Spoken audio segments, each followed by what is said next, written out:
नमस्कार दोस्तों, SSC GD के इस 10वीं क्लास में आप सभी का बहुत बहुत स्वागत है। आज के इस क्लास में हम लोग एसएससी जीडी 2024 में पूछे जाने वाले जीके जीएस के इम्पोर्टेंट प्रश्न को पढ़ने वाले हैं।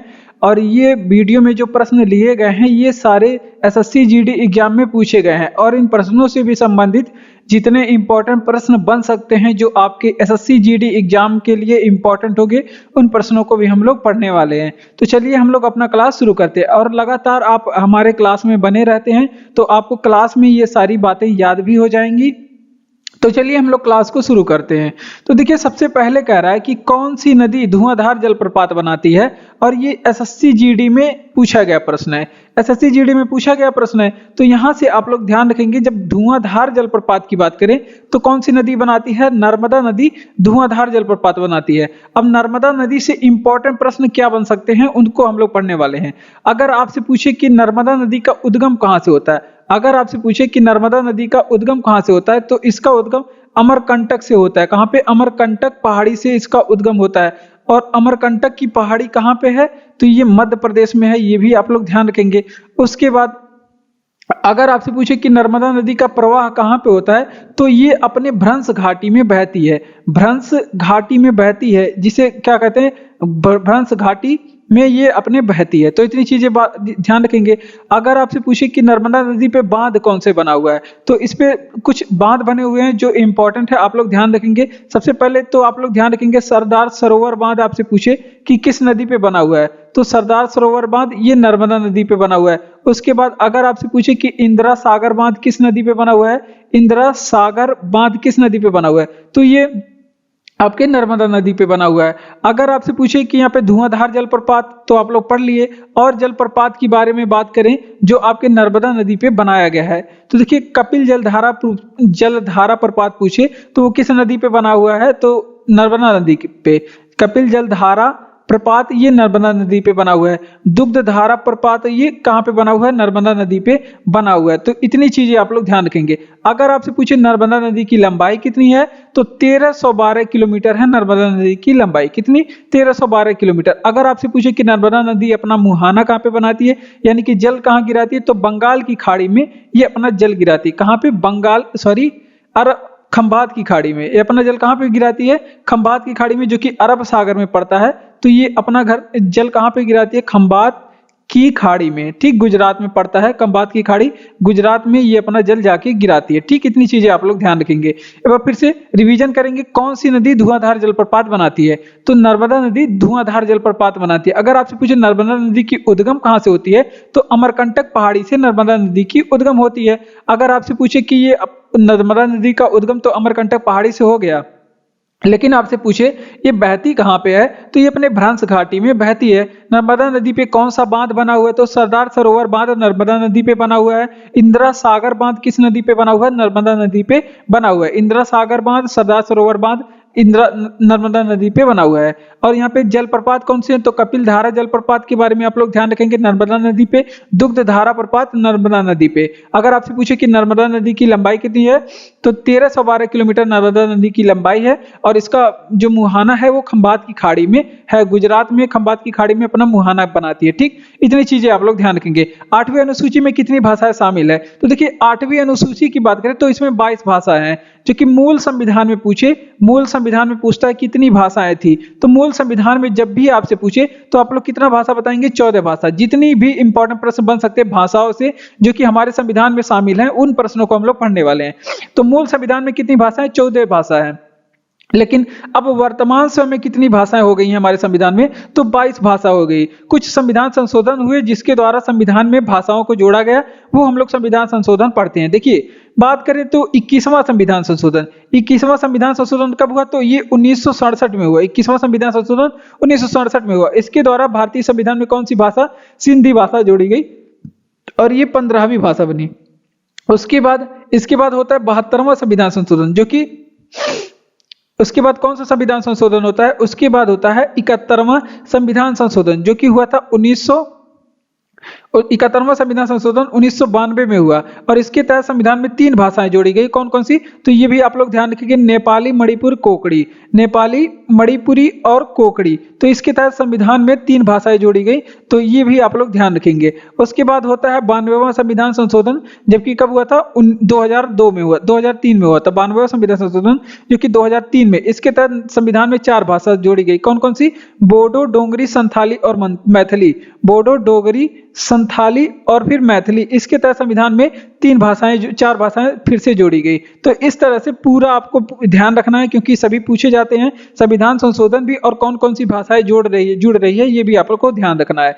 तो एक बार फिर से देखिए कि 8वीं अनुसूची में कितनी भाषाएं शामिल है। तो 8वीं अनुसूची में अब कुल भाषाएं हो गई हैं कितनी? 22 भाषा। लेकिन आपसे पूछे कि भारत के मूल संविधान में कितनी भाषाएं थी, तो 14 भाषाएं थी। और वर्तमान समय में कितनी भाषाएं हो चुकी हैं बढ़ के? तो 22 भाषा हो गई। तो सबसे पहले बड़ी है 21वां संविधान संशोधन, जो कि 1967 में हुआ था। इसके द्वारा सिंधी भाषा को जोड़ा गया था। फिर 71वां संविधान संशोधन 1992 में हुआ। इसके तहत 3 भाषाएं नेपाली, मणिपुरी, कोकड़ी जोड़ी गई। ठीक, उसके बाद होता है 92वां संविधान संशोधन, जो कि 2003 में हुआ था। इसके तहत 4 भाषाएं जोड़ी गई, बोडो, डोगरी, संथाली और मैथिली। इतनी चीजें आप लोग यहाँ से ध्यान रखेंगे। डूरंड कप का संबंध किससे है? और ये प्रश्न भी एसएससी जीडी में पूछा गया प्रश्न है। डूरंड कप का संबंध आपसे लोग से पूछे किससे है, तो ये फुटबॉल से संबंधित है। किससे? फुटबॉल से संबंधित है। अगर आपसे पूछे कि रोवर्स कप का संबंध किससे है, या फिर रोवर्स कप पूछ ले, या फिर कोपा अमेरिका कप पूछ ले, कोपा अमेरिका कप पूछ ले, तो इसका संबंध किससे है? तो इन सभी कपों का संबंध किससे है? फुटबॉल से है। ठीक, ये आप लोग ध्यान रखेंगे। अगर आपसे पूछ ले कि फुटबॉल में प्रति टीम कितने खिलाड़ी होते हैं, फुटबॉल में प्रति टीम कितने खिलाड़ी होते हैं, तो प्रति टीम इसमें कितने खिलाड़ी होते हैं? 11 खिलाड़ी होते हैं। ये भी आप लोग ध्यान रखेंगे, फुटबॉल में प्रति टीम 11 खिलाड़ी होते हैं। अगर आपसे पूछे कि वहीं पे पेनाल्टी किक का संबंध किस खेल से है, पेनल्टी किक, क्योंकि ये शब्दावली पूछे जाते हैं एग्जाम में कि कौन सी शब्दावली किस खेल से संबंधित है, तो पेनाल्टी किक के जो संबंध है ये फुटबॉल में प्रयोग किए जाते हैं। ये शब्द जो है फुटबॉल में प्रयोग किए जाते हैं। तो ये भी एग्जाम में पूछा गया प्रश्न, फुटबॉल में प्रयोग किए जाते हैं। अगर वहीं कुछ कप हमारे पास में, जैसे एग्जाम में पूछ सकता है होपमैन कप का संबंध आप लोग बताइए, होपमैन कप, या फिर आपसे पूछ ले होपमैन कप या फिर डेविस कप का संबंध आप लोग बताइए किससे है? Davis cup. तो होपमैन कप, डेविस कप दोनों एग्जाम में पूछा गया प्रश्न है, ये टेनिस से संबंधित है। ठीक, तो इतनी चीजें आप लोग यहाँ से ध्यान रखेंगे। एक बार फिर से, डूरंड कप का संबंध किससे है? फुटबॉल से है। ठीक, रोवर्स कप का संबंध फुटबॉल से, डूरंड कप, रोवर कप का संबंध फुटबॉल से है। कोपा अमेरिका कप का भी संबंध किससे? तो ये भी फुटबॉल से संबंधित है। फुटबॉल में प्रति टीम कितने खिलाड़ी होते हैं? तो प्रति टीम इसमें 11 खिलाड़ी होते हैं। पेनाल्टी किक का शब्द का संबंध किससे है? तो ये भी फुटबॉल से जुड़ा हुआ है, penalty kick. Hopman cup, Davis cup का संबंध किससे है? तो होपमैन कप और डेविस कप का संबंध ये दोनों टेनिस से संबंधित है। तो अगर आपको वीडियो अच्छा लग रहा हो तो वीडियो को लाइक कर दीजिए, चैनल को सब्सक्राइब करके हमारे साथ जुड़ जाइए इसी तरह के और भी वीडियो पाने के लिए और अपने एसएससी जीडी तैयारी को मजबूती से आगे बढ़ाने के लिए। ठीक, तो अगर पीडीएफ चाहिए तो टेलीग्राम चैनल पे आपको उसका लिंक डिस्क्रिप्शन में मिल जाएगा, आप वहां से जाके पीडीएफ पा सकते हैं। ठीक, बढ़ते हैं अपने अगले प्रश्न की ओर। अगला प्रश्न है कि हीमोग्लोबिन की कमी से होने वाला रोग कौन सा है? तो हीमोग्लोबिन की कमी से जो होता है रोग उसे एनीमिया कहते हैं या फिर रक्ताल्पता कहते हैं। क्या होता है इससे? हीमोग्लोबिन की कमी से एनीमिया नामक रोग होता है, इसे ही रक्त अल्पता कहते हैं। ठीक, तो इतनी चीजें आप लोग ध्यान रखेंगे। एनीमिया रोग को ही रक्ताल्पता कहते हैं, तो ये आप लोग ध्यान रखेंगे। अब हीमोग्लोबिन की कुछ चीजें देख लेते हैं। अगर आपसे पूछे हीमोग्लोबिन क्या होता है, तो ये WBC में उपस्थित होता है, ये RBC में उपस्थित होता है और इसके कारण ही क्या होता है? रक्त का रंग लाल होता है। हीमोग्लोबिन के कारण ही क्या होता है? रक्त का रंग कैसा होता है? हीमोग्लोबिन के कारण लाल होता है। तो ये एक बात आप लोग ध्यान रखेंगे। उसके बाद इसका कार्य क्या होता है? हीमोग्लोबिन का आपसे पूछ ले कि कार्य क्या होता है, तो इसमें ऑक्सीजन का परिवहन करना, रक्त मानव शरीर में क्या होता है? ऑक्सीजन का परिवहन करना इसका काम होता है, यानी कि मानव शरीर में सभी भागों में ये ऑक्सीजन पहुंचाता है हीमोग्लोबिन। ठीक, ये आप लोग ध्यान रखेंगे। और हीमोग्लोबिन क्या है? ये RBC यानी कि रेड ब्लड सेल्स का क्या है? ये मुख्य घटक है, RBC का ये मुख्य घटक है। ठीक, तो इतनी चीजें यहां से आप लोग ध्यान रखेंगे। और भी चीजें बताया जा रहा है आपको। अगर आपसे पूछे कि हीमोग्लोबिन में कौन सी धातु होती है, तो हीमोग्लोबिन, हीम का मतलब ही लोहा होता है, तो हीमोग्लोबिन में कौन सी धातु आपसे पूछे होती है, तो हीमोग्लोबिन में इसमें कौन सी धातु होती है, लोहा होता है। ठीक, अगर आपसे पूछे कि रक्त का पीएच मान कितना होता है, हीमोग्लोबिन में कौन सी धातु होती है, लोहा।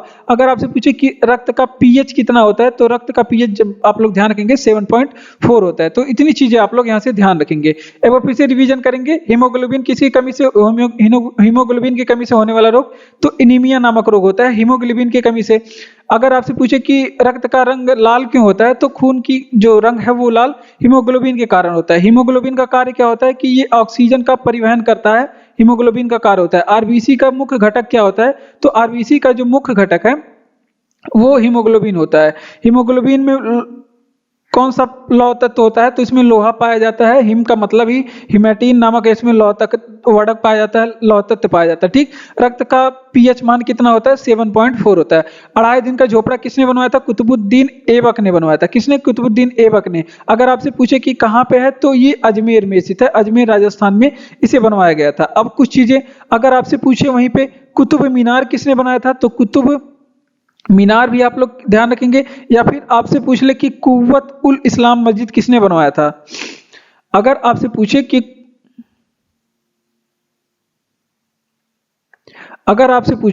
कि कुव्वत उल इस्लाम मस्जिद किसने बनाया था, तो कुव्वत उल इस्लाम जो मस्जिद है वो भी किसने बनाया था, कुतुबुद्दीन ऐबक ने बनवाया था। तो इतनी चीजें यहाँ पे आप लोग ध्यान रखेंगे।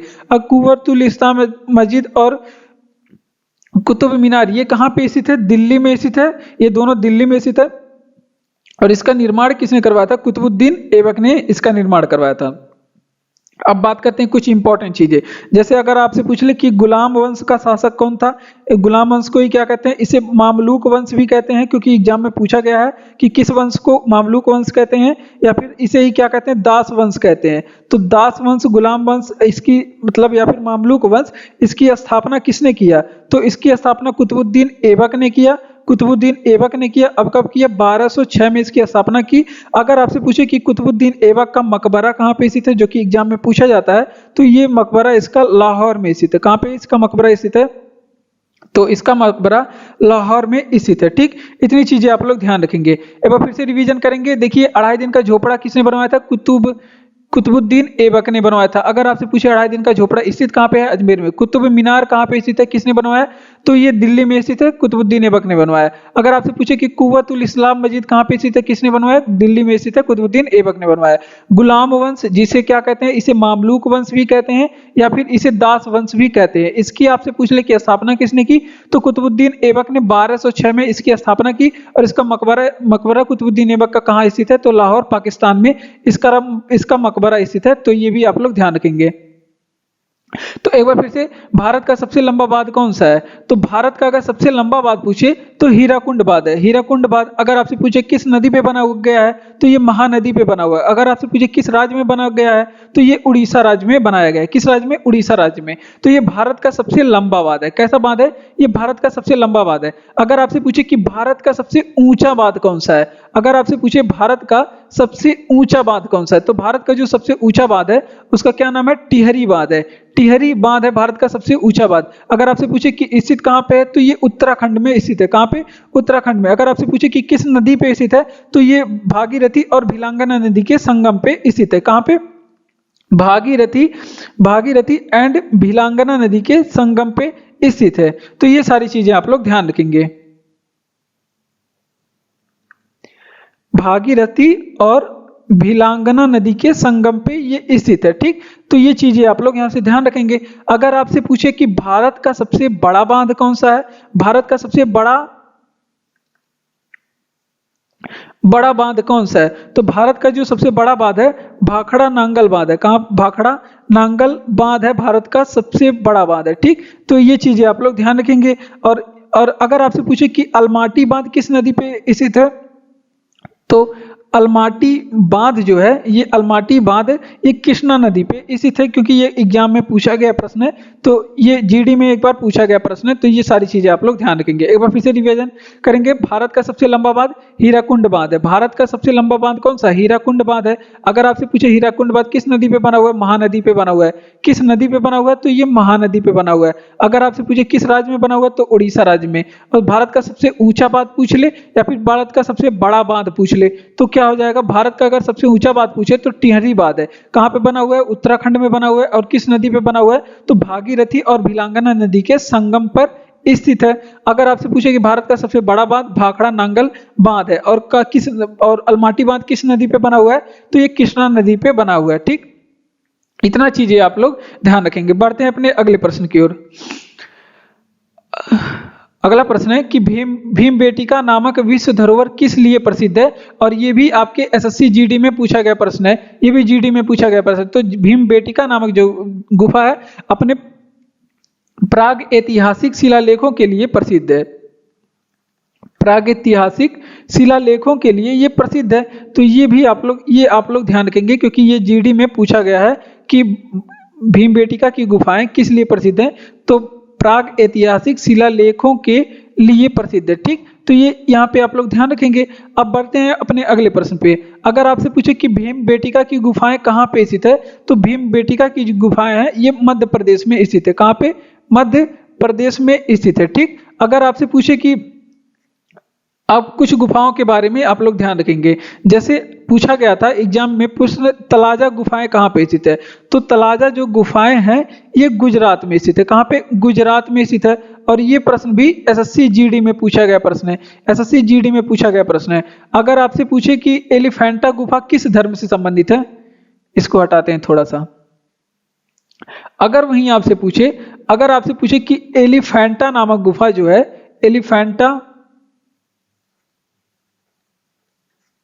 एलिफेंटा जो गुफा है आपके महाराष्ट्र में, वो आपसे पूछे कि किस धर्म से संबंधित है, तो ये शैव धर्म से संबंधित है। ये भी आप लोग ध्यान रखेंगे, क्योंकि ये भी जीडी में पूछा गया प्रश्न है, तो हम सोचे इसको बता दिया जाए, शैव धर्म से ये संबंधित है। ठीक, तो ये इतनी चीजें यहाँ से आप लोग ध्यान रखेंगे। अब बात करते हैं ये स्थित कहाँ पे है, तो महाराष्ट्र में स्थित है, ये भी आप लोग ध्यान रखेंगे। अब कुछ गुफाओं के बारे में, जैसे अजंता गुफा आप लोग पढ़े हैं, अजंता गुफा, और फिर किसके गुफा के बारे में, एलोरा गुफा के बारे में पढ़े हैं। तो एलोरा गुफा और अजंता गुफा ये पूछा जाता है कि कहाँ पे स्थित है, तो ये औरंगाबाद में स्थित है। कहाँ पे, औरंगाबाद में स्थित है। और औरंगाबाद का नया नाम हो गया अब संभाजी नगर, तो ये भी आप लोग ध्यान रखेंगे, संभाजी नगर हो सकता है ऑप्शन में मिले। और ये कहाँ पे स्थित है, महाराष्ट्र में स्थित है। तो इतनी चीजें आप लोग यहाँ पे ध्यान रखेंगे। एक बार फिर से रिवीजन करेंगे सभी का। भीमबेटिका नामक विश्व धरोहर किस लिए प्रसिद्ध है, तो ये अपने प्राग ऐतिहासिक शिलालेखों के लिए प्रसिद्ध है। किस लिए, प्राग ऐतिहासिक शिलालेखों के लिए प्रसिद्ध है। अब बात करते हैं भीमबेटिका की गुफाएं कहाँ पे स्थित है, तो ये मध्य प्रदेश में स्थित है। तलाजा गुफाएं कहाँ पे स्थित है, तो तलाजा गुफाएं गुजरात में स्थित है। जीडी में पूछा गया प्रश्न है कि तलाजा नामक गुफाएं कहाँ पे स्थित है, वो आपके गुजरात में स्थित है। एलिफेंटा गुफा किस धर्म से संबंधित है, जीडी में पूछा गया प्रश्न है, तो ये शैव धर्म से संबंधित है। एलिफेंटा गुफा महाराष्ट्र में स्थित है। अजंता और एलोरा गुफाएं ये कहाँ पे स्थित है, तो अजंता और एलोरा गुफाएं औरंगाबाद, जिसका नया नाम हो गया संभाजी नगर, और ये महाराष्ट्र में स्थित है। ठीक, इतनी चीजें आप लोग यहाँ से ध्यान रखेंगे। बनारस हिंदू विश्वविद्यालय के संस्थापक कौन थे, तो बनारस हिंदू विश्वविद्यालय के संस्थापक मदन मोहन मालवीय थे। कौन, मदन मोहन मालवीय। और मदन मोहन मालवीय के बारे में ये प्रश्न पूछा जाता है कि इनका जो उपाधि क्या था। मदन मोहन मालवीय की जो उपाधि थी, इन्हें महामना की उपाधि दी गई थी। क्या, महामना की उपाधि दी गई थी। और मदन मोहन मालवीय को अगर आपसे पूछे कि इन्हें भारत रत्न कब दिया गया था, तो इन्हें भारत रत्न से सम्मानित 2014 में किया गया था।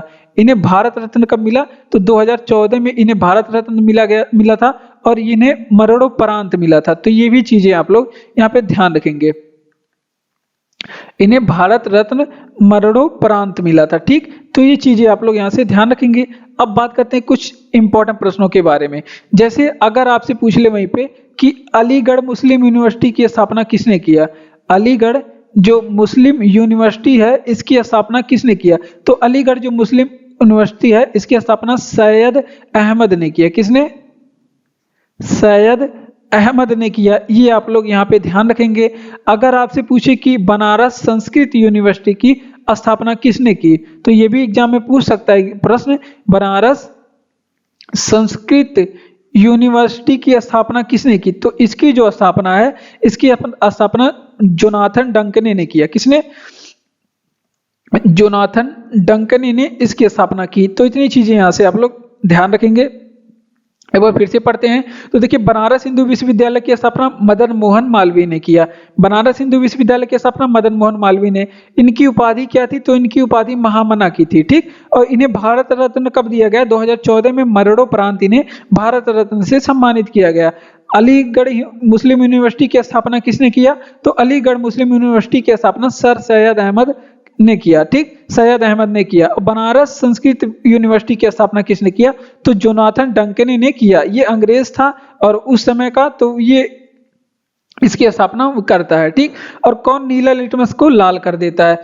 और ये प्रश्न भी जो है आपका एसएससी जीडी में पूछा गया प्रश्न है कि कौन नीला लिटमस को लाल कर देता है। और इसमें कुछ विलियन का नाम दिया गया था, जैसे सिरका। तो सिरका क्या करता है? नीला लिटमस पेपर को लाल कर देता है, क्योंकि ये होता है कैसा? अम्लीय होता है। अम्लीय है कि क्षारीय है, ये कैसे आप लोग ध्यान ज्ञात करेंगे? क्योंकि ये इसका पीएच मान होता है 2.5, तो इस वजह से ये होता है अम्लीय। तो इस वजह से ये नीले लिटमस पेपर को लाल कर देता है। अब थोड़ा सा अम्ल और क्षार के बारे में हम लोग पढ़ते हैं। अम्ल और क्षार के बारे में थोड़ी सी चीजें पढ़ते हैं। देखिए, क्षारा नहीं क्षार, अम्ल और क्षार के बारे में पढ़ते हैं। तो देखिए, अम्ल जो होता है वो क्या करता है? इसका जो जलीय विलयन होता है, अम्ल का जो जलीय विलयन होता है, यानी कि लिक्विड में जो होता है, लिक्विड सॉल्यूशन जो होता है वो क्या करता है? वो नीले लिटमस को लाल कर देता है। तो यहाँ पे यही बात किया गया है, नीले लिटमस को ये लाल कर देता है, ठीक। तो ये भी आप लोग ध्यान रखेंगे, ये अम्ल का जो जलीय विलयन है ये नीले लिटमस को क्या कर देता है? लाल कर देता है। और जो क्षार होता है इसका जलीय विलयन क्या काम करता है? क्षार का जो जलीय विलयन होता है ये क्या करता है? ये लाल लिटमस को क्या कर देता है? लाल लिटमस पेपर को क्या कर देता है? ये नीला कर देता है, ठीक। तो इतनी चीजें यहाँ पे आप लोग ध्यान रखेंगे। अम्ल जो होता है ये स्वाद में आपसे पूछे कैसा होता है? तो ये खट्टा होता है। अम्ल स्वाद में खट्टा होता है। अगर आपसे पूछे कि अम्ल का पीएच कितना होता है, तो इसका पीएच सदैव 7 से कम होता है। अम्ल का पीएच 7 से कम होता है। इस वजह से देखिए, जो सिरका है इसका पीएच 2.5 है, यानी कि 7 से कम है, तो इसका स्वभाव कैसा होगा? अम्लीय होगा। और ये नीला लिटमस को क्या कर देगा? लाल कर देगा, ठीक। तो अगर आपसे पूछे कि अम्ल क्या करता है, तो अम्ल वही जलीय विलयन इसका क्या काम करता है? तो ये नीले लिटमस को लाल कर देता है। क्षार क्या होता है? नीला लिटमस को लाल लिटमस को क्या कहते हैं? नीला होता है। और क्षार का स्वाद आपसे पूछ ले कैसा होता है, तो इसका स्वाद जो होता है खारा होता है। अगर आपसे पूछे कि इसका पीएच कितना होता है, तो 7 से अधिक होता है। इसका पीएच मान क्या होता है? 7 से अधिक होता है, ठीक। तो ये चीजें आप लोग ध्यान रखेंगे। एक बार फिर से रिवीजन करेंगे। तो अम्ल क्या काम करता है? तो नीले लिटमस को लाल कर देता है। जबकि क्षार क्या काम करता है? तो ये इसका जो जलीय विलयन है ये लाल लिटमस को कैसा कर देता है? तो नीला कर देता है। लाल लिटमस को नीला कर देता है। और अम्ल का स्वाद कैसा होता है? खट्टा होता है अम्ल का स्वाद। और इसका पीएच मान हमेशा 7 से कम होता है। अम्ल का जो पीएच मान होता है 7 से कम होता है, और जो क्षार का पीएच मान होता है वो 7 से अधिक होता है, और ये खारा होता है। इतनी चीजें आप लोग यहाँ से ध्यान रखेंगे। बढ़ते हैं अपने अगले प्रश्न की ओर। अगला प्रश्न है कि भारत कोकिला किसे कहा जाता है? तो भारत कोकिला आप लोग ध्यान रखेंगे सरोजिनी नायडू को कहा जाता है। किसको? सरोजिनी नायडू को कहा जाता है भारत कोकिला, ठीक। अब सरोजिनी नायडू के बारे में जो इंपॉर्टेंट प्रश्न बन सकते हैं वो हम लोग पढ़ने वाले हैं। तो सरोजिनी नायडू ये भारत की पहली महिला राज्यपाल थी। ये सरोजिनी नायडू क्या थी? ये भारत की पहली महिला राज्यपाल थी। तो ये भी आप लोग ध्यान रखेंगे कि ये भारत की सबसे पहली महिला राज्यपाल थी। और ये किस राज्य की बनी थी? तो ये उत्तर प्रदेश की राज्यपाल बनी थी। कहाँ की? यूपी की राज्यपाल बनी थी। तो यहाँ पे यूपी, भारत की पहली महिला राज्यपाल कौन थी? तो सरोजिनी नायडू थी, उत्तर प्रदेश की बनी थी।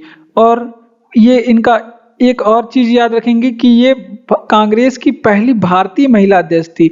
ये क्या थी? सरोजिनी नायडू कांग्रेस की पहली भारतीय महिला अध्यक्ष थी। यहाँ पे आप लोग ध्यान रखेंगे पहली कैसी अध्यक्ष थी? तो ये भी चीजें आप लोग ध्यान रखेंगे, क्योंकि ये पहली भारतीय महिला अध्यक्ष बनी थी। तो ये भी आप लोग यहाँ पे ध्यान रखेंगे। अब बात करते हैं कि इनका अधिवेशन कौन था? तो ये किस अधिवेशन की अध्यक्षता की थी? तो ये 1925 के कानपुर अधिवेशन की अध्यक्षता की थी। किस अधिवेशन की?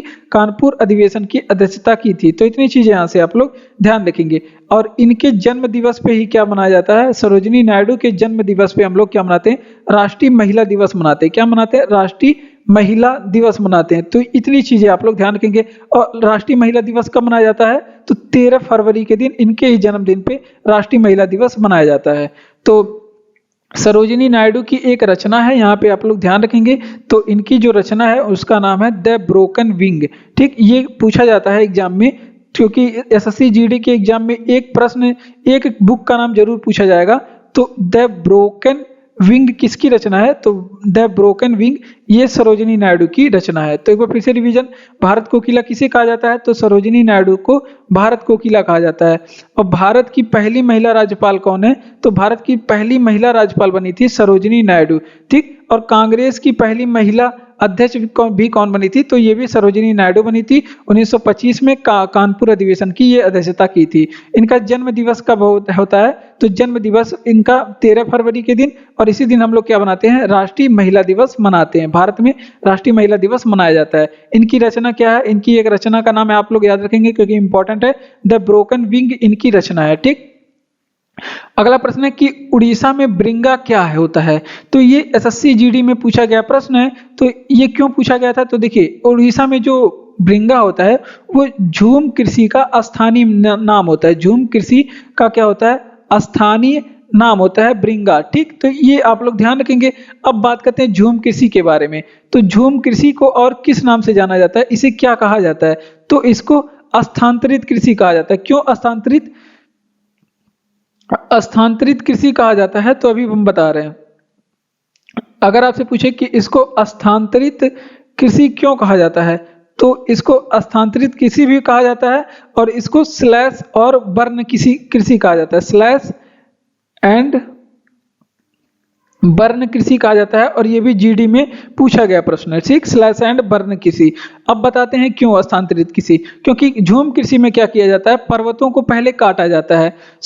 पर्वतों मतलब झूम कृषि में क्या किया जाता है? पर्वतों, यहाँ पे पर्वतीय ढाली इलाकों में किया जाता है, और इसमें जो वनों को, पर्वतों की ढालों पे जो वन होते हैं उन्हें काटा जाता है, फिर उन वन को जला दिया जाता है, और जब तक वो मिट्टी उपजाऊ रहती है तब तक उसमें कृषि किया जाता है। ठीक, तो उसमें कृषि किया जाता है। अब जब उसकी उपजाऊपन खत्म हो जाती है, उर्वरता उसकी खत्म हो जाती है, तब क्या कर दिया जाता है? उस भूमि को छोड़ दिया जाता है और फिर दूसरी जगह जाके यही प्रक्रिया अपनाई जाती है। यानी कि जो पर्वतीय ढालों पे वन होंगे उसको काटा जाएगा और उन वन को जलाया जाएगा, और जलाने के बाद क्या किया जाएगा? वहां पे कृषि की जाएगी। जब तक उर्वरता रहेगी फिर वहां पे कृषि की जाएगी, नहीं तो फिर उस भूमि को क्या किया जाएगा?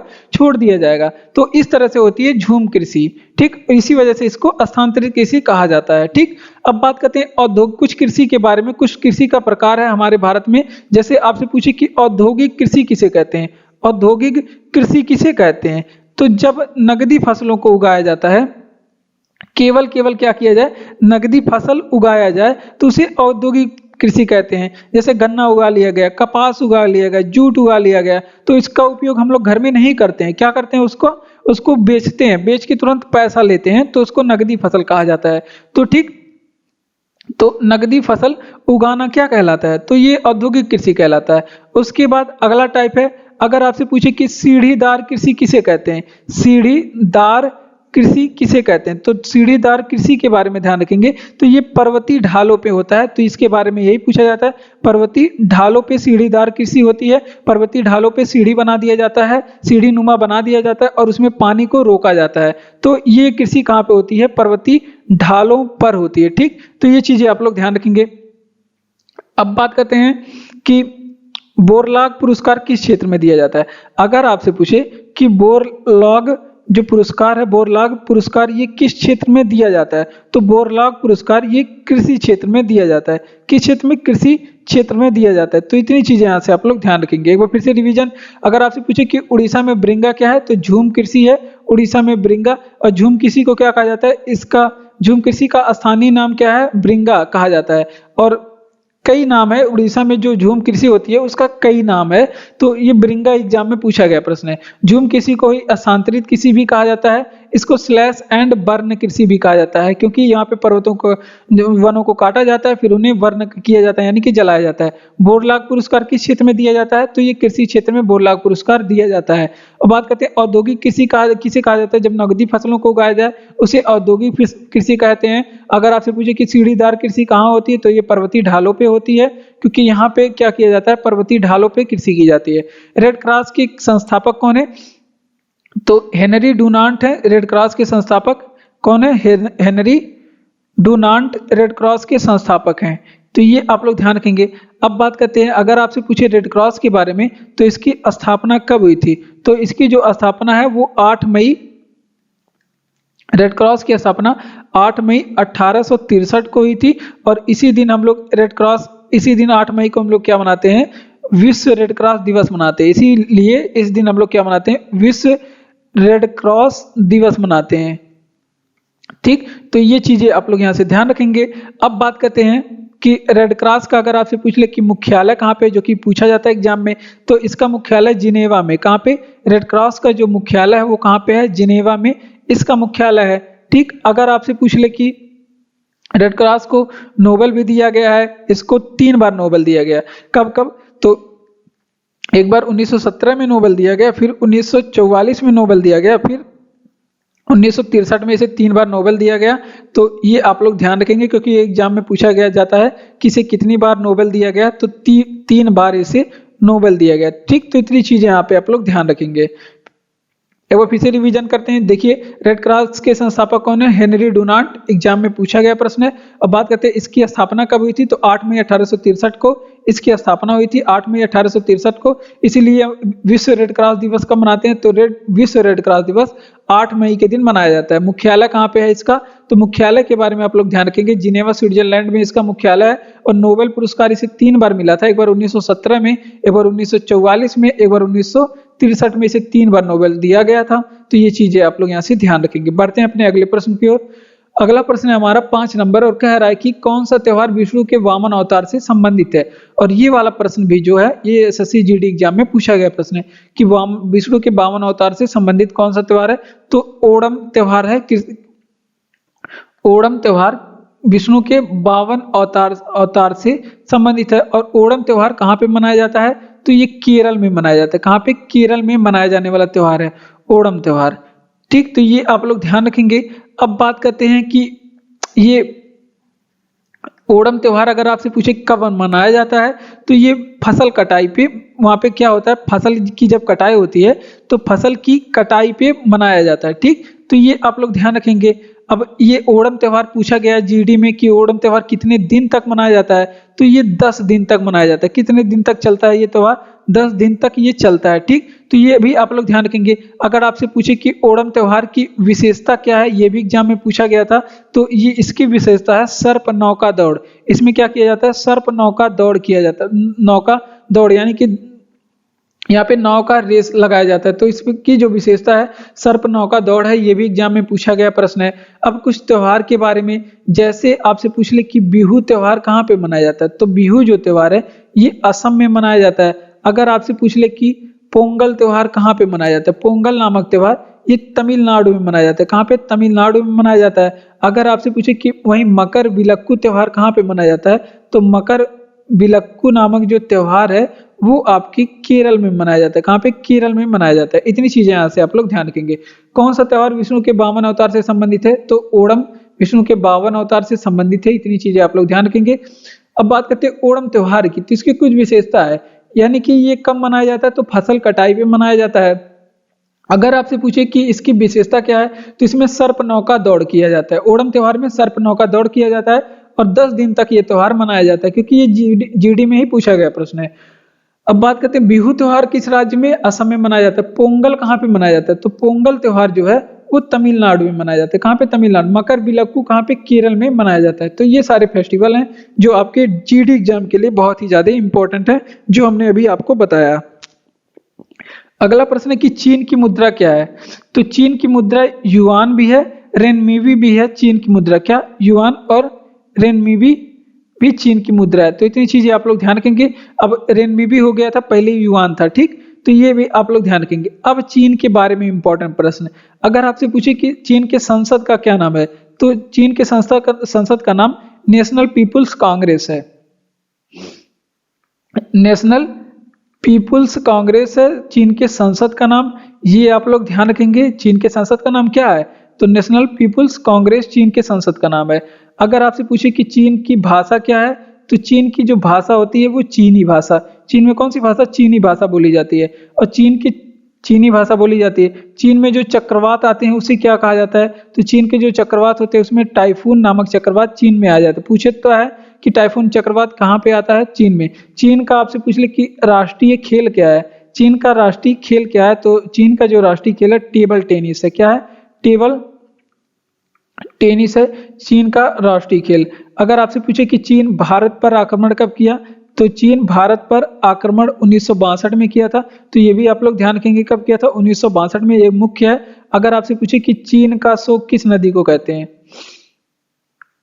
चीन का शोक किस नदी को कहते हैं, तो चीन का शोक वहांगो नदी को कहते हैं। किस नदी को, वहांगो नदी को कहते हैं। ठीक, तो ये चीजें आप लोग ध्यान रखेंगे। वांगो नदी को ही क्या कहते हैं, इसे पीली नदी भी कहते हैं। चीन में इसे क्या कहते हैं, पीली नदी के नाम से भी जानते हैं। तो ये चीजें आप लोग यहाँ से ध्यान रखेंगे। वो फिर से रिवीजन करेंगे। चीन की मुद्रा क्या है, युआन, और फिर रेनबीबी चीन की मुद्रा है, युआन और रेनबीबी। चीन के संसद का क्या नाम है, तो नेशनल पीपुल्स कांग्रेस चीन के संसद का नाम, नेशनल पीपुल्स कांग्रेस। अब बात करते हैं चीन की भाषा क्या है, चीनी, और चीन में कौन से चक्रवात आते हैं, टाइफून नामक चक्रवात। और चीन का राष्ट्रीय खेल क्या है, तो टेबल टेनिस है चीन का राष्ट्रीय खेल। और बात करते हैं चीन भारत पर आक्रमण कब किया, 1962 में भारत पे आक्रमण किया। चीन का शोक किस नदी को कहा जाता है, वांगो नदी को चीन का शोक कहा जाता है, इसे पीली नदी भी कहते हैं। ठीक, अगला प्रश्न है कि आर्थिक सर्वेक्षण कौन प्रकाशित करता है। ये एसएससी जीडी में पूछा गया प्रश्न है कि आर्थिक सर्वेक्षण कौन प्रकाशित करता है, तो वित्त मंत्रालय द्वारा क्या किया जाता है, आर्थिक सर्वेक्षण प्रकाशित किया जाता है। वित्त मंत्रालय द्वारा आर्थिक सर्वेक्षण प्रकाशित किया जाता है। ठीक, अब बात करते हैं अगर कुछ चीजों के बारे में, तो मुद्रा और वित्त रिपोर्ट कौन जारी करता है। अगर वहीं पूछ ले कि मुद्रा एंड वित्त रिपोर्ट कौन जारी करता है भारत में, तो मुद्रा और वित्त रिपोर्ट आरबीआई द्वारा जारी होता है, और ये भी जीडी में पूछा गया प्रश्न है। अगर वहीं पूछे कि मानव विकास सूचकांक कौन जारी करता है, मानव विकास सूचकांक कौन जारी करता है, तो मानव विकास सूचकांक जो है वो विश्व बैंक के द्वारा जारी किया जाता है। किस बैंक के द्वारा, मानव विकास जो सूचकांक रिपोर्ट है ये यूएनडीपी के द्वारा जारी किया जाता है। किसके द्वारा, यूएनडीपी के द्वारा जारी किया जाता है। और वहीं आपसे पूछे कि विश्व विकास रिपोर्ट किसके द्वारा जारी किया जाता है, विश्व विकास रिपोर्ट, तो विश्व विकास जो रिपोर्ट है ये विश्व बैंक के द्वारा जारी किया जाता है। किसके द्वारा, विश्व बैंक के द्वारा जारी किया जाता है। इसके अलावा प्रेस स्वतंत्रता सूचकांक किसके द्वारा जारी किया जाता है, प्रेस स्वतंत्रता सूचकांक, तो प्रेस स्वतंत्रता सूचकांक रिपोर्टर्स विदाउट के द्वारा जारी किया जाता है। किसके द्वारा, रिपोर्टर्स विदाउट बॉर्डर के द्वारा जारी किया जाता है। तो ये चीजें आप लोग ध्यान रखेंगे। रिपोर्टर्स विदाउट बॉर्डर के द्वारा प्रेस स्वतंत्रता सूचकांक जारी किया जाता है। एक बार फिर से रिवीजन करेंगे कि आर्थिक सर्वेक्षण कौन प्रकाशित करता है, तो वित्त मंत्रालय के द्वारा आर्थिक सर्वेक्षण प्रकाशित किया जाता है, ये आप लोग ध्यान रखेंगे। मुद्रा एंड वित्त रिपोर्ट कौन जारी करता है, तो मुद्रा और वित्त रिपोर्ट भारत में आरबीआई के द्वारा जारी किया जाता है। मानव विकास सूचकांक यूएनडीपी के द्वारा जारी किया जाता है। विश्व विकास रिपोर्ट किसके द्वारा जारी किया जाता है, तो ये विश्व बैंक के द्वारा जारी किया जाता है। अगर वहीं पूछे कि प्रेस स्वतंत्रता सूचकांक कौन जारी करता है, तो रिपोर्टर्स विदाउट बॉर्डर के द्वारा जारी किया जाता है। इतनी चीजें यहाँ से आप लोग ध्यान रखेंगे। बढ़ते हैं अपने अगले प्रश्न की ओर। अगला है कि अगर आपको वीडियो अच्छा लग रहा हो तो चैनल को सब्सक्राइब, वीडियो को लाइक करिए, अपने दोस्तों तक शेयर भी करिए। कमेंट बॉक्स में कमेंट करके बताइए कि वीडियो आपको कैसा लगा। और पीडीएफ आपको पाना है तो टेलीग्राम चैनल पे जा सकते हैं, वहाँ पे लिंक डिस्क्रिप्शन में आपको दिया गया है, आप वहाँ पे जाके पीडीएफ पढ़ सकते हैं। कौन सी ग्रंथि इंसुलिन स्रावित करती है, तो देखिए अग्नाशय नामक ग्रंथि क्या करती है, मानव शरीर में इंसुलिन का स्राव करती है। अग्नाशय नामक ग्रंथि मानव शरीर में इंसुलिन का स्राव करती है। ठीक, ये आप लोग ध्यान रखेंगे। अगर आपसे पूछ ले कि वहीं पे इंसुलिन का प्रयोग कहाँ पे होता है, इंसुलिन का प्रयोग, तो इंसुलिन एक दवा भी है और उसका प्रयोग कहाँ पे किया जाता है? इंसुलिन दवा भी है, इसका प्रयोग मधुमेह में किया जाता है, मधुमेह में इसका प्रयोग किया जाता है। ठीक, तो और मधुमेह रोग क्यों होता है? तो अग्नाशय की गड़बड़ी के कारण ही मधुमेह नामक रोग होता है। अब इंसुलिन के बारे में कुछ चीजें देख लेते हैं। अगर आपसे पूछे कि इंसुलिन का खोज किसने किया, तो एफ बेंटिंग ने इंसुलिन का खोज किया। ये भी एग्जाम में पूछा गया प्रश्न है। इंसुलिन का खोज किसने किया? एफ बेंटिंग ने किया। ठीक, अगर आपसे पूछे कि इंसुलिन का खोज एफ बेंटिंग ने किया था। अगर आपसे पूछे कि इंसुलिन का के अतिश्रवण से कौन सा रोग होता है, अतिश्रवण से कौन सा रोग होता है? इंसुलिन का अतिश्रवण यानी कि हाइपर सिक्रेशन से कौन सा रोग होता है? तो इससे कौन सा रोग होता है? हाइपोग्लाइसीमिया नामक रोग होता है। कौन सा रोग? हाइपोग्लाइसीमिया नामक रोग होता है। ठीक, तो ये भी आप लोग ध्यान रखेंगे, इंसुलिन के अधिक श्रवण से हाइपोग्लाइसीमिया नामक रोग होता है। अब इसी के कारण अगर आपसे पूछ ले कि विश्व मधुमेह दिवस हम लोग कब मनाते हैं, विश्व मधुमेह दिवस कब मनाया जाता है, तो विश्व मधुमेह दिवस जो है वो 14 नवंबर के दिन मनाया जाता है। कब? 14 नवंबर के दिन मनाया जाता है। अब अगर आपसे पूछे कि मेलाटोनिन हार्मोन किस ग्रंथि से स्रावित होता है, जो कि एसएससी जीडी में पूछा गया प्रश्न है, मेलाटोनिन हार्मोन किस ग्रंथि से स्रावित होता है? तो मेलाटोनिन नामक जो हार्मोन है वो पीयूष ग्रंथि से, पीनियल ग्रंथि से स्रावित होता है। किसी पीनियल ग्रंथि से स्रावित होता है। पीनियल ग्रंथि आप सभी जानते हैं मानव मस्तिष्क में पाई जाती है, बहुत ही कार्यकारी ग्रंथि है। कौन सी ग्रंथि से? और ये भी प्रश्न कहाँ पे पूछा गया था? जीडी में पूछा गया प्रश्न है। कौन सी ग्रंथि से इंसुलिन स्रावित होता है? तो अग्नाशय से इंसुलिन का स्रावित होता है। और इंसुलिन का प्रयोग, इंसुलिन एक दवा भी है, इसका प्रयोग मधुमेह में किया जाता है। ठीक, मधुमेह क्यों होता है किसी व्यक्ति में? तो जब अग्नाशय सही से काम नहीं करता है तो मनुष्य के शरीर में कौन सा रोग होता है? इंसुलिन नामक रोग होता है। इंसुलिन का खोज किसने, मधुमेह नामक रोग होता है। इंसुलिन का खोज किसने किया था? तो एफ बेंटिंग ने इंसुलिन का खोज किया। इंसुलिन का अतिश्रवण क्या कहलाता है? हाइपोग्लाइसीमिया रोग कहलाता है इंसुलिन का अतिश्रवण। अगर आपसे पूछे कि विश्व मधुमेह दिवस कब मनाया जाता है, तो विश्व मधुमेह दिवस 14 नवंबर के दिन मनाया जाता है। मेलाटोनिन हार्मोन क्या काम करता है? तो ये मेलाटोनिन हार्मोन कहाँ से निकलता है? तो ये पीनियल ग्रंथि से निकलता है, और ये भी जीडी में पूछा गया प्रश्न है। नीति आयोग के वर्तमान उपाध्यक्ष कौन है? और ये भी जीडी में पूछा गया प्रश्न है। नीति आयोग के, ये जीडी में पूछा गया प्रश्न है कि नीति आयोग के वर्तमान उपाध्यक्ष कौन है? तो नीति आयोग के जो वर्तमान उपाध्यक्ष हैं उनका नाम सुमन बेरी है। ठीक, सुमन बेरी। अगर आपसे पूछे कि नीति आयोग के पहले उपाध्यक्ष कौन है, नीति आयोग के पहले उपाध्यक्ष कौन है? तो नीति आयोग के पहले उपाध्यक्ष हैं कौन? अरविंद पनघड़िया। जब नीति आयोग की स्थापना हुई थी तब अरविंद जो पनघड़िया क्या थे, बने थे नीति आयोग के पहले उपाध्यक्ष बने थे। ठीक, अब बात करते हैं नीति आयोग के पहले सीईओ की। पहले नीति आयोग के सीईओ कौन बने थे? तो सिंधु श्री खुल्लर बने थे नीति आयोग के पहले सीईओ। कौन? सिंधु श्री खुल्लर बने थे नीति आयोग के पहले सीईओ। अब बात करते हैं अगले प्रश्न की। अगर आपसे पूछे कि नीति आयोग के वर्तमान सीईओ कौन है, तो BVR सुब्रमण्यम है नीति आयोग के वर्तमान सीईओ। कौन? BVR सुब्रमण्यम वर्तमान समय में नीति आयोग के सीईओ है। अगर आपसे पूछे कि नीति आयोग की स्थापना कब हुई थी, जो कि एग्जाम में बहुत बार पूछा गया है, तो 1 जनवरी 2015 को इसकी स्थापना हुई थी। नीति आयोग की स्थापना 1 जनवरी 2015 को। अगर आपसे पूछे कि नीति आयोग के अध्यक्ष कौन होते हैं, तो प्रधानमंत्री मोदी, यानी कि प्रधानमंत्री इसके अध्यक्ष होते हैं। तो प्रधानमंत्री भारत में वर्तमान समय में कौन है? तो नरेंद्र सिंह मोदी हैं। तो ये आप लोग ध्यान रखेंगे। नीति आयोग के वर्तमान उपाध्यक्ष कौन है? तो सुमन बेरी है नीति आयोग के वर्तमान उपाध्यक्ष। अगर आपसे पूछे कि नीति आयोग के पहले उपाध्यक्ष कौन है, तो अरविंद पनघड़िया हैं नीति आयोग के पहले उपाध्यक्ष। और नीति आयोग के पहले सीईओ कौन बने थे? तो सिंधु श्री खुल्लर नीति आयोग के पहले सीईओ बने थे, सिंधु श्री खुल्लर। अगर आपसे पूछे कि नीति आयोग के वर्तमान सीईओ कौन है, तो BVR सुब्रमण्यम है। नीति आयोग की स्थापना कब हुई थी? 1 जनवरी 2015 को हुई थी। अब बात करते हैं नीति आयोग के अध्यक्ष कौन है? प्रधानमंत्री मोदी है नीति आयोग के वर्तमान अध्यक्ष। ठीक, दिल्ली में कुतुब मीनार किसने बनवाया था? तो दिल्ली में कुतुब मीनार का निर्माण कुतुबुद्दीन ऐबक ने करवाया था। किसने? कुतुबुद्दीन ऐबक ने करवाया था। अब इसके बारे में कुतुबुद्दीन ऐबक के बारे में हम लोग पढ़ चुके हैं, लेकिन कुछ इंपॉर्टेंट प्रश्न कुतुबुद्दीन ऐबक के बारे में हम बताते हैं। तो अगर आपसे पूछे कि कुतुबुद्दीन ऐबक का अन्य नाम क्या था, तो कुतुबुद्दीन ऐबक का अन्य नाम था, इसे लाख बख्श भी कहा जाता है। लाख बख्श क्यों कहा जाता है? लाख बख्श क्योंकि ये मेला लगवाता था और उसमें लाखों रुपए का दान करता था, तो इसी वजह से इसे लाख बख्श भी कहा जाता है। और ये गुलाम वंश का पहला शासक बनता है। गुलाम वंश का अगर आपसे पूछे कि पहला शासक कौन था, तो ये गुलाम वंश का पहला शासक कुतुबुद्दीन ऐबक था। ठीक, तो ये चीजें आप लोग यहाँ से ध्यान रखेंगे। अगर आपसे पूछे कि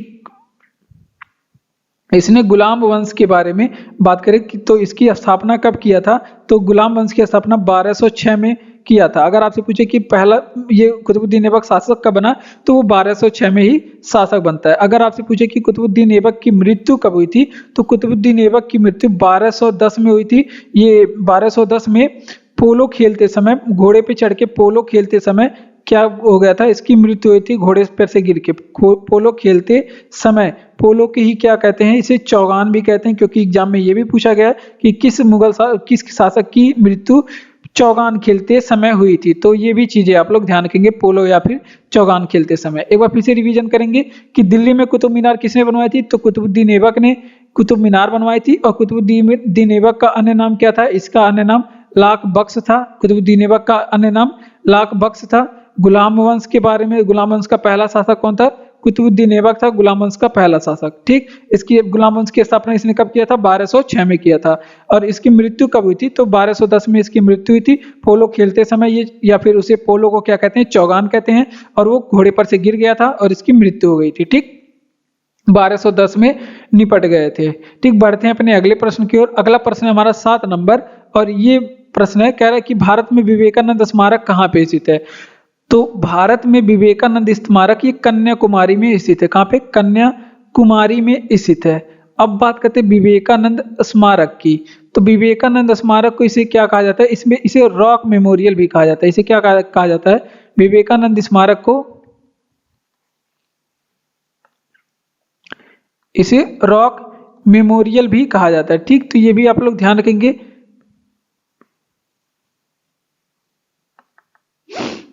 विवेकानंद स्मारक को इसे रॉक मेमोरियल भी कहा जाता है। और कन्याकुमारी को आपसे पूछे क्या कहा जाता है, इसे केप केमोरिन भी कहा जाता है। कन्याकुमारी को क्या कहा जाता है, इसे केप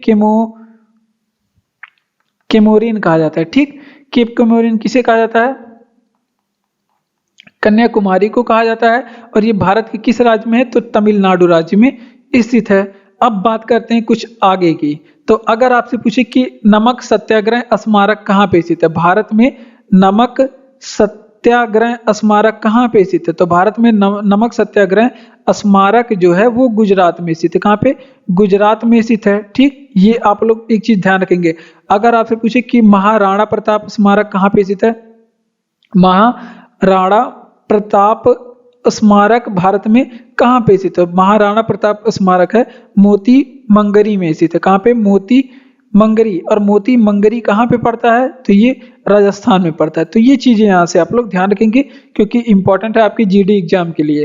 तो भारत में विवेकानंद स्मारक कन्याकुमारी में स्थित है। और इसको क्या कहते हैं, इसे कन्याकुमारी को केप केमोरिन भी कहते हैं। अगर आपसे पूछे कि भारत का दक्षिणतम मुख्य भूमि का दक्षिणतम किनारा, भारत के मुख्य भूमि का दक्षिणतम किनारा कौन सा है, तो केप केमोरिन है भारत के मुख्य भूमि का दक्षिणतम किनारा। ठीक, और विवेकानंद स्मारक को क्या कहते हैं, इसे रॉक मेमोरियल भी कहते हैं। और नमक सत्याग्रह की बात करें, कहाँ पे हुई थी नमक सत्याग्रह, गुजरात में हुई थी। दांडी से साबरमती से दांडी तक की यात्रा थी और गुजरात की। ठीक, महाराणा प्रताप स्मारक कहाँ पे स्थित है, तो महाराणा प्रताप स्मारक जो है वो मोती मंगरी में स्थित है। और मोती मंगरी कहाँ पे है, राजस्थान में स्थित है। तो इतनी चीजें आप लोग यहाँ पे ध्यान रखेंगे।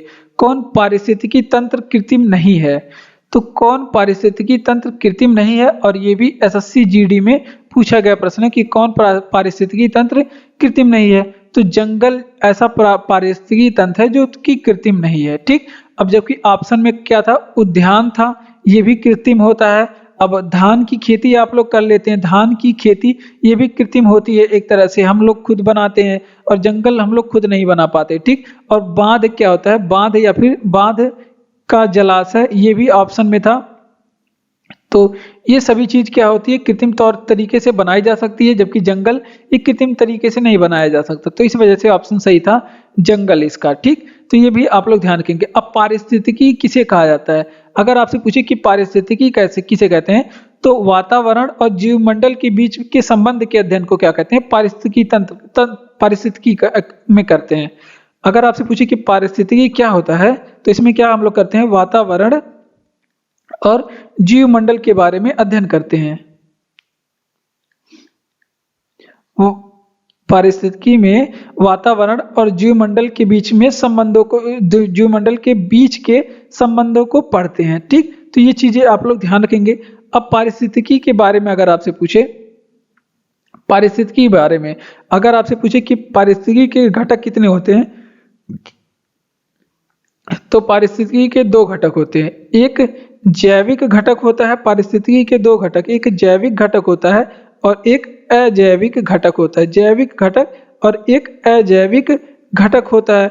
अगर आपसे पूछे कि पारिस्थितिकी के प्रकार कितने होते हैं, तो इसके दो प्रकार होते हैं। कौन कौन से? एक स्थलीय होता है और एक होता है जलीय। तो इस तरह से इसके दो प्रकार होते हैं, स्थलीय और जलीय। तो एक बार फिर से रिवीजन करते हैं कि कौन पारिस्थितिकी तंत्र कृत्रिम नहीं है, तो जंगल जो है वो कृत्रिम नहीं है, जंगल कृत्रिम नहीं है। और पारिस्थितिकी में किसका अध्ययन करते हैं, तो वातावरण और जीवमंडल के बीच के संबंधों को अध्ययन करते हैं। और बात करते हैं पारिस्थितिकी के दो घटक कौन कौन से होते हैं, तो इसके दो घटक जैविक घटक और अजैविक घटक होते हैं। ठीक, अब बात करते हैं पारिस्थितिकी के दो प्रकार कौन से, तो जलीय और स्थलीय, इसके दो प्रकार होते हैं पारिस्थितिकी के। तो इतनी चीजें आप लोग ध्यान रखेंगे। भारत की तटरेखा की लंबाई कितनी है, तो भारत की जो तटरेखा की लंबाई है 7516 किलोमीटर है। तो अब आपसे पूछे कि भारत में सबसे लंबी तटरेखा किस राज्य की है, भारत में सबसे लंबी तट रेखा किस राज्य की है, तो भारत में सबसे लंबी तट रेखा वाला राज्य गुजरात है। ठीक, गुजरात है। अगर आपसे पूछे कि भारत में सबसे छोटा तट रेखा वाला राज्य कौन सा है, भारत में सबसे छोटा तट रेखा वाला राज्य कौन सा है, तो गोवा के पास है भारत में सबसे छोटा तट रेखा। अगर आपसे पूछे कि यूनियन टेरिटरी में सबसे लंबी तट रेखा कौन सी है, यूनियन टेरिटरी में लंबी तट रेखा वाला यूनियन टेरिटरी कौन सा है, तो वो है आपका अंडमान निकोबार। क्या है, अंडमान निकोबार है। ठीक, तो इतनी चीजें आप लोग यहाँ पे ध्यान रखेंगे। यूनियन टेरिटरी में सबसे लंबी तट रेखा अंडमान और निकोबार में है। अगर वही पूछे कि विश्व की सबसे लंबी तट रेखा वाला देश कौन सा है, विश्व की सबसे लंबी तट रेखा वाला देश, विश्व में सबसे लंबी तटरेखा वाला देश कौन सा है, तो कनाडा है। ये भी आप लोग ध्यान रखेंगे। इतनी चीजें यहाँ से आप लोग ध्यान रखेंगे। फिर से एक बार रिवीजन, भारत की लंबी तटरेखा वाला राज्य कौन सा है, 7516 किलोमीटर है। भारत की सबसे लंबी तटरेखा वाला राज्य, भारत की तटरेखा की लंबाई कितनी है, तो भारत की जो तटरेखा है 7516 किलोमीटर इसकी लंबाई है। अगर आपसे पूछे कि भारत में सबसे लंबी तटरेखा किस राज्य के पास है, तो गुजरात के पास है। अगर आपसे पूछे कि भारत में सबसे छोटा तटरेखा किस राज्य के पास में है, तो गोवा के पास में है। अगर आपसे पूछे कि यूनियन टेरिटरी में सबसे लंबी तटरेखा किसके पास है, तो वो अंडमान निकोबार के पास है। किसके पास, अंडमान निकोबार के पास है। तो इतनी चीजें यहाँ से आप लोग ध्यान रखेंगे। विश्व की सबसे लंबी तटरेखा किसकी है, तो विश्व में सबसे लंबी तटरेखा वाला राज्य कौन सा है, देश कौन सा है, कनाडा के पास सबसे लंबी तटरेखा है। बढ़ते अपने अगले प्रश्न की ओर। अगला प्रश्न है, किसे भारत में लोकतंत्र का तीसरा स्तर कहा जाता है। ये एसएससी जीडी में पूछा गया प्रश्न है, किसे भारत में लोकतंत्र का तीसरा स्तर कहा जाता है, तो स्थानीय स्वशासन को, स्थानीय स्वशासन को भारत में लोकतंत्र का तीसरा स्तर कहा जाता है। अब बात करते हैं लोकतंत्र के बारे में। तो लोकतंत्र के बारे में भारत, आप लोग ध्यान रखेंगे, इसके स्तंभ पूछे कितने हैं लोकतंत्र के, तो इसके 4 स्तंभ है। कौन कौन से, तो ये आप लोग ध्यान रखेंगे, बहुत ही ज्यादा इंपॉर्टेंट है। लोकतंत्र का पहला स्तंभ है कार्यपालिका। कार्यपालिका आपसे पूछे किसका स्तंभ है, लोकतंत्र का पहला स्तंभ है। और लोकतंत्र का दूसरा स्तंभ है न्यायपालिका। कार्यपालिका, न्यायपालिका, और फिर लोकतंत्र का तीसरा स्तर किसे कहते हैं, तो विधायिका को कहते हैं। लोकतंत्र का तीसरा स्तर किसे, विधायिका को। और लोकतंत्र का चौथा स्तर पत्रकारिता को कहते हैं। किसे, पत्रकारिता को कहते हैं, जिसे मीडिया भी आप लोग कहते हैं। इसे क्या कहते हैं आप लोग, मीडिया कहते हैं। तो इतनी चीजें आप लोग यहाँ से ध्यान रखेंगे। लोकतंत्र का चौथा पिलर जो है वो मीडिया होता है। अब बात करते हैं, अगर आपसे पूछे कि स्थानीय स्वशासन के जनक किसे कहा जाता है, स्थानीय स्वशासन का जनक किस गवर्नर को कहा जाता है? तो लॉर्ड रिपन को कहा जाता है। स्थानीय स्वशासन का जनक किसे? लॉर्ड रिपन को कहा जाता है। तो ये भी आप लोग यहाँ से एक चीज ध्यान रखेंगे। अब बात करते हैं स्थानीय स्वशासन किस वंश की विशेषता थी। एक बार हिस्ट्री में फिर से जाते हैं। अगर आपसे पूछे कि स्थानीय स्वशासन किस वंश की विशेषता थी, तो स्थानीय स्वशासन जो थी ये विशेषता थी चोल वंश की। ठीक, तो इतनी चीजें आप लोग ध्यान रखेंगे। ये किस वंश की विशेषता थी? तो ये चोल वंश की विशेषता थी। तो इतनी चीजें यहां से आप लोग ध्यान रखेंगे। एक बार फिर से रिवीजन करेंगे कि किसे भारत में लोकतंत्र का तीसरा स्तर कहा जाता है। तो स्थानीय स्वशासन को भारत में लोकतंत्र का तीसरा स्तर कहा जाता है। किसे? स्थानीय स्वशासन को। कार्यपालिका, इसका एक मतलब स्थानीय स्वशासन के स्तंभ 4 हैं। कार्यपालिका, न्यायपालिका, विधायिका और पत्रकारिता। और स्थानीय स्वशासन के जनक कौन कहे जाते हैं? तो स्थानीय स्वशासन के जनक लॉर्ड रिपन कहे जाते हैं। स्थानीय स्वशासन की विशेषता क्या है? तो स्थानीय स्वशासन की विशेषता चोल वंश की है। चोल वंश की विशेषता स्थानीय स्वशासन है। ठीक, दक्षिण या फिर सार्क का मुख्यालय कहाँ पे है?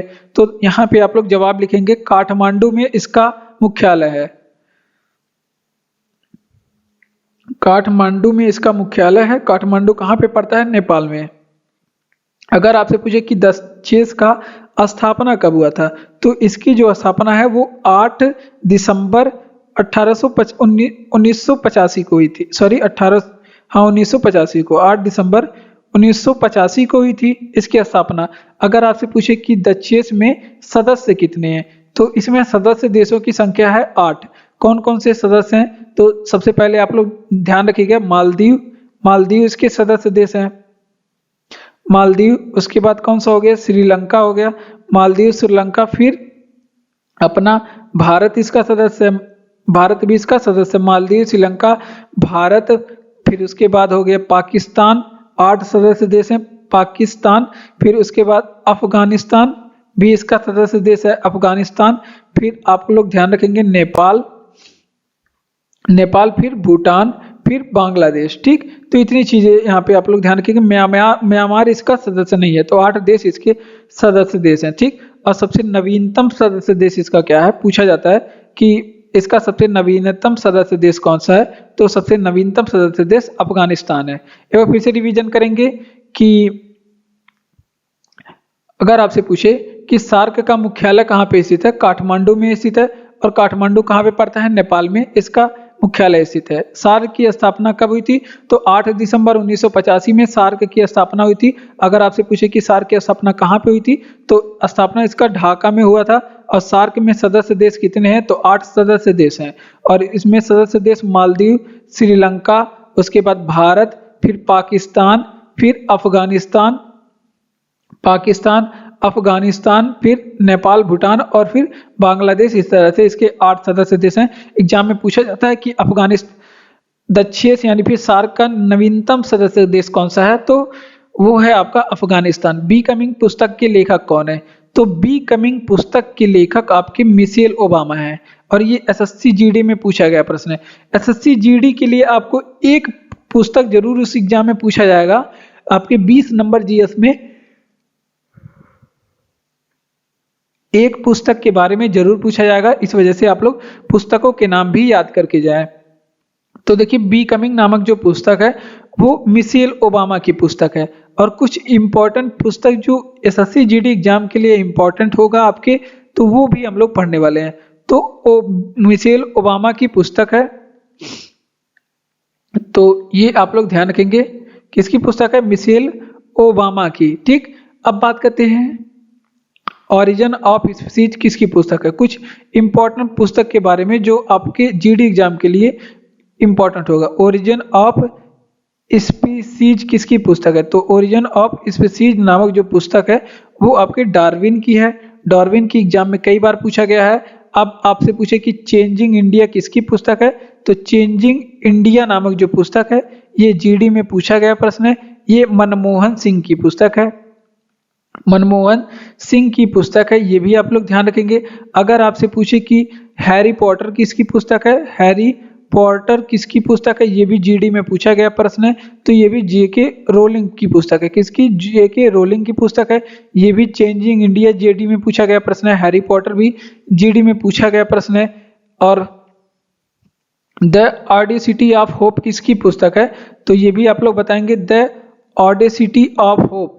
तो ये किसकी पुस्तक है? The audacity of hope. ये भी एग्जाम में पूछा जाता है। तो ये जो पुस्तक है वो बराक ओबामा की पुस्तक है। किसकी? बराक ओबामा की पुस्तक है। ठीक।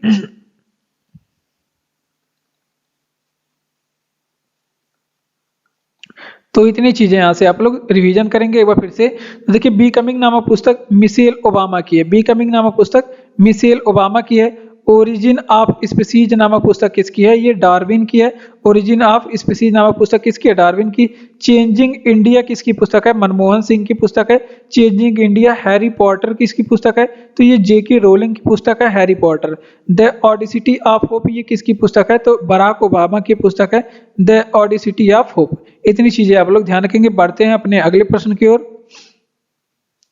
अगला प्रश्न है कि ग्रांड ट्रंक रोड किसने बनवाया था? तो ग्रांड ट्रंक नामक रोड इस शेरशाह सूरी के द्वारा बनाया गया था। किसके द्वारा? शेरशाह सूरी के द्वारा ग्रांड ट्रंक रोड बनाया गया। ठीक। तो ये आप लोग यहाँ पे ध्यान रखेंगे। अब बात करते हैं, ये ग्रांड ट्रंक रोड इसमें रास्ता कहाँ से कहाँ तक था? तो ग्रांड ट्रंक रोड की जो रास्ता है ये कलकत्ता से लेके कहाँ तक जाता था? कलकत्ता से लेके पेशावर पाकिस्तान तक जाता था। कहाँ तक? पेशावर पाकिस्तान तक जाता था। ठीक। तो ये चीजें आप लोग यहाँ पे ध्यान रखेंगे। अगर वही आप शेरशाह सूरी के बारे में कुछ इंपॉर्टेंट प्रश्न, अगर आपसे पूछे कि कन्नौज का युद्ध किसके बीच में हुआ था? कन्नौज का युद्ध किसके बीच में होता? तो ये हुमायूं वर्सेस शेरी के बीच में हुआ था। किसमें? हुमायूं और सूरी के बीच में हुआ था। ये आप लोग ध्यान रखेंगे। अगर आपसे पूछे कि इनके दरबार में कौन रहते थे? शेरशाह सूरी के दरबार में कौन से कवि रहते थे? तो यहां पे ऐसे रखिए, शेरशाह सूरी के दरबार में कौन से कवि रहते थे? तो इनके जो दरबारी कवि थे उनका नाम क्या था? मलिक मोहम्मद जायसी। मलिक मोहम्मद जायसी आपसे पूछे किसके दरबार में रहते थे? तो शेरशाह सूरी के दरबार में रहते थे।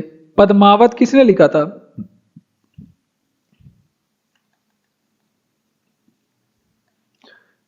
पद्मावत नामक ग्रंथ किसने लिखा था? तो वो आपके मलिक मोहम्मद जायसी ने ही लिखा था।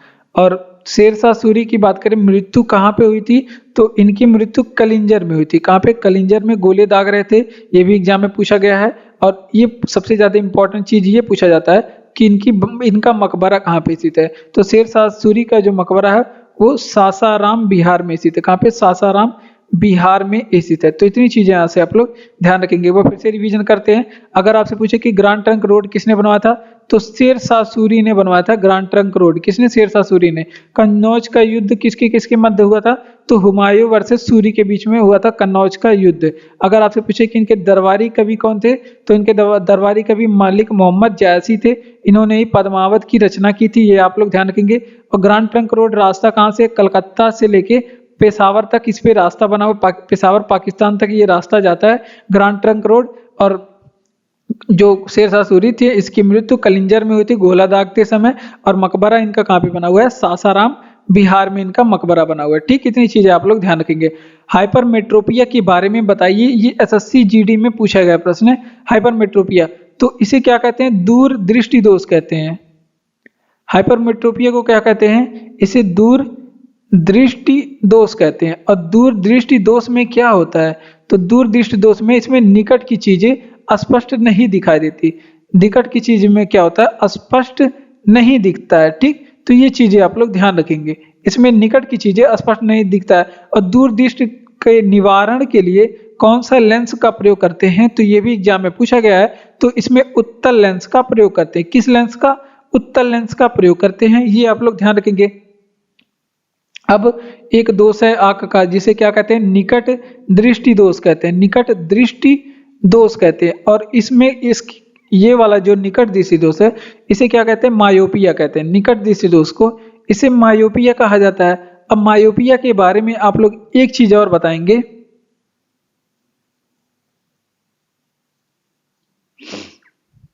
मायोपिया के बारे में, इसमें दूर की चीजें स्पष्ट नहीं दिखती, दूर की चीज जो है वो दूर स्पष्ट नहीं दिखता। ठीक, तो ये आप लोग ध्यान रखेंगे।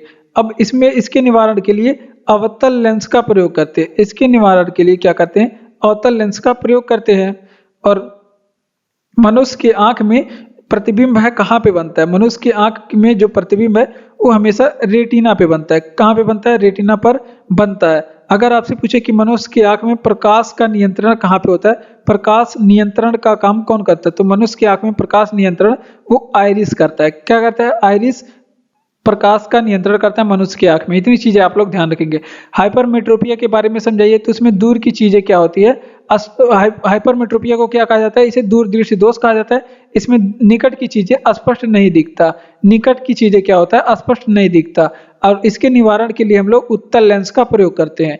अब दूर निकट दृष्टि दोष किसे कहते हैं, तो इसमें दूर की चीजें स्पष्ट नहीं दिखाई देती है, उसको निकट दृष्टि दोष कहते हैं। दोनों उल्टा होता है।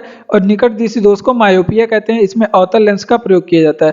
प्रतिबिंब मनुष्य की आंख में प्रतिबिंब में कहाँ पे बनते हैं, तो रेटिना पे बनते हैं। अगर आपसे पूछे कि मनुष्य की आंख का कौन सा भाग प्रकाश नियंत्रण का काम करता है, तो आइरिस प्रकाश नियंत्रण का काम करता है।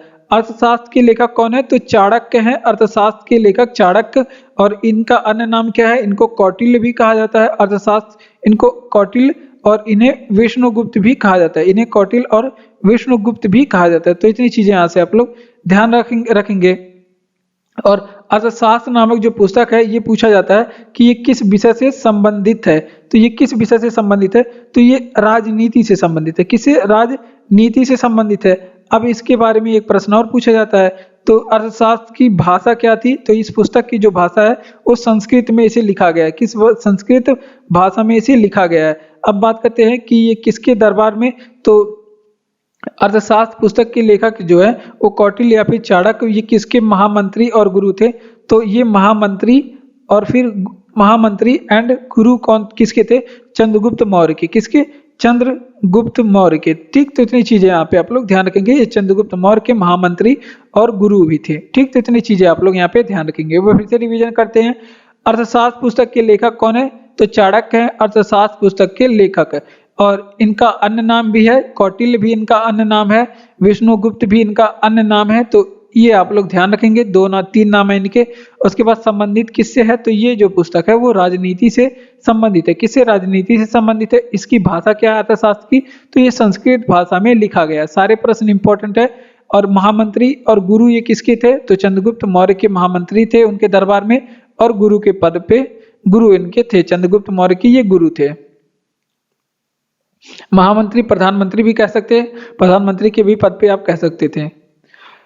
अगर आपसे पूछे कि भारतीय संविधान के किस अनुभाग को संविधान की अंतरात्मा के रूप में जाना जाता है, तो ये मौलिक अधिकार को, ये एसएससी जीडी में पूछा गया प्रश्न है। तो इसे मौलिक अधिकार को क्या कहते हैं, भारत का अंतरात्मा कहते हैं मौलिक अधिकार। मौलिक अधिकार पूछ ले या फिर बोल दे कि अनुच्छेद 32 को मौलिक, यहाँ पे अनुच्छेद स्पेशली अनुच्छेद 32 को क्या कहा जाता है, संविधान की आत्मा कहा जाता है। अगर आपसे पूछे कि संविधान की आत्मा अनुच्छेद 32 को किसने कहा था, तो इसे कहे थे भीमराव अंबेडकर। कौन, भीमराव अंबेडकर ने इसे संविधान की आत्मा कहा था, अनुच्छेद 32 को।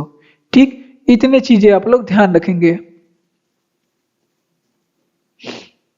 और अगर आपसे पूछे कि संविधान की अंतरात्मा प्रस्तावना को भी कहा जाता है, प्रस्तावना को भी संविधान की अंतरात्मा कहा जाता है। प्रस्तावना को भी संविधान का अंतरात्मा कहा जाता है। ठीक, ये आप लोग ध्यान रखेंगे।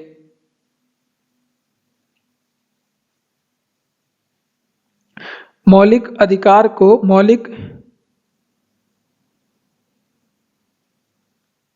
मौलिक अधिकार को ही, इसको भारतीय संविधान का मैग्ना कार्टा भी कहा जाता है। मौलिक अधिकार को क्या कहा जाता है, भारतीय संविधान का मैग्ना कार्टा भी कहा जाता है। ठीक, ये भी आप लोग ध्यान रखेंगे। मौलिक अधिकार कहाँ से लिया गया है, तो ये अमेरिका से लिया गया है। कहाँ से, अमेरिका से लिया गया है। ठीक, अगर आपसे पूछे कि लघु संविधान किससे संविधान संशोधन को कहा जाता है, भारतीय संविधान में लघु संविधान किस संविधान संशोधन को कहा जाता है? तो 42वां संविधान संशोधन जो कि 1976 में हुआ था, इसको क्या कहा जाता है? लघु संविधान कहा जाता है। एक बार फिर से, भारतीय संविधान के किस अनुभाग को संविधान की अंतरात्मा के रूप में जाना जाता है? तो देखिए ऑप्शन सही किया था मौलिक अधिकार, लेकिन मौलिक अधिकार में एक अनुच्छेद पड़ता है, अनुच्छेद 32, इसे ही क्या कहा जाता है? संविधान की अंतरात्मा कहा जाता है। और इसको संविधान का आत्मा या फिर हृदय किसने कहा था? तो भीमराव अंबेडकर ने कहा था। ये आप लोग ध्यान रखेंगे। मौलिक अधिकार आपसे पूछे कहां से लिया गया? अमेरिका के संविधान से लिया गया है। अब प्रस्तावना को भी संविधान की आत्मा कहते हैं, इसे भी क्या कहते हैं?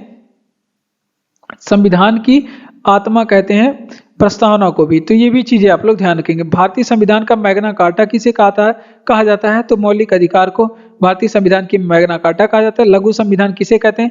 तो 42वें संविधान संशोधन 1976 को लघु संविधान कहा जाता है। विश्व में माइका या फिर अभ्रक का सर्वाधिक उत्पादन कौन करता है?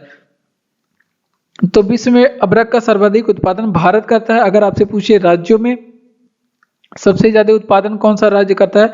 तो आंध्र प्रदेश क्या करता है? भारत में सबसे ज्यादा माइका का उत्पादन करता है।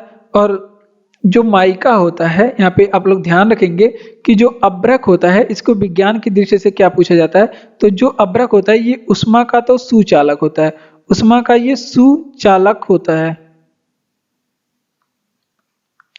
और ये विद्युत का क्या होता है? विद्युत का कुचालक होता है। तो इतनी चीजें यहाँ से आप लोग ध्यान रखेंगे। एक बार फिर से इसका रिवीजन करेंगे। जैसे अभ्रक या फिर माइका, इसका सर्वाधिक उत्पादन किस राज्य कहाँ पे किया जाता है? तो भारत में किया जाता है। राज्यों में पूछे तो इसका सर्वाधिक उत्पादन आंध्र प्रदेश में किया जाता है। राज्यों में अभ्रक जो होता है ये उष्मा का सुचालक होता है, जबकि विद्युत का क्या होता है? कुचालक होता है, यानी कि बैड कंडक्टर होता है। कौन सी नदी पे शिवसमुद्रम जलप्रपात बनता है? ये भी जीडी में पूछा गया प्रश्न है। शिवसमुद्रम जलप्रपात है जो कावेरी नदी पे बनता है। कावेरी नदी पे शिवसमुद्रम जलप्रपात बनता है। अगर आपसे पूछे कि कावेरी नदी के बारे में, तो इसका उद्गम कहाँ से हुआ है? कावेरी नदी की उद्गम के बारे में, तो ये ब्रह्मगिरी की पहाड़ी से निकलती। किस पहाड़ी से? ब्रह्मगिरी की पहाड़ी से इसका उद्गम हुआ है। अब बात करते हैं, अगर आपसे पूछे कि इसे कावेरी नदी को क्या कहा जाता है? तो इसे दक्षिण की गंगा कहा जाता है। कावेरी नदी क्या कहा जाता है? दक्षिण की गंगा इसे कहा जाता है। ठीक। अगर आपसे पूछे कि कावेरी नदी पे कौन सा बांध बना हुआ है, तो इसमें मेट्टूर बांध बना हुआ है। कावेरी नदी पे मेट्टूर बांध बना हुआ है। काबिनी बांध भी कावेरी नदी पे बना हुआ है। काबिनी बांध भी कावेरी नदी पे बना हुआ है। और काबिनी बांध के बारे में एसएससी जीडी में पूछा गया प्रश्न है। ठीक। अगर आपसे पूछे कि कावेरी नदी की यहाँ पे लंबाई पूछ ले कि कितनी होती है, तो कावेरी नदी की लंबाई है वो 805 किलोमीटर। कितनी? 805 किलोमीटर इसकी लंबाई है। अगर आपसे पूछे कि कावेरी जल विवाद किस राज्यों में है? कावेरी जल विवाद ये कितने राज्यों में है? किन राज्यों के बीच में है? तो ये आपके तमिलनाडु और कर्नाटक के बीच में कावेरी जल विवाद है। किसके बीच में? कर्नाटक एंड तमिलनाडु के बीच में है। ठीक। तो इतनी चीजें यहाँ पे आप लोग ध्यान रखेंगे। और वो बात करते हैं कावेरी नदी अपना मुहाना कहाँ पे बनाती है? तो ये अपना मुहाना बंगाल की खाड़ी में बनाती है, बे ऑफ बंगाल में बनाती है। तो इतनी चीजें यहाँ पे आप लोग ध्यान रखेंगे। कौन सा नदी शिवसमुद्रम जलप्रपात बनाती है?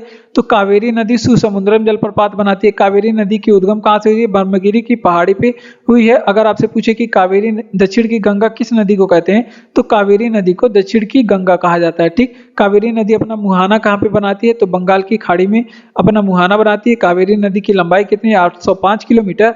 और कावेरी नदी पे कुछ बांध बने हुए, जैसे मेट्टूर बांध किस नदी पे बना हुआ है? तो मेट्टूर बांध जो है कावेरी नदी पे। काबिनी बांध भी कहाँ पे बना हुआ है? कावेरी नदी पे बना हुआ है। इन प्रश्नों को आप लोग नोट करेंगे, जीडी में पूछा गया प्रश्न। कावेरी जल विवाद किन राज्यों के बीच में?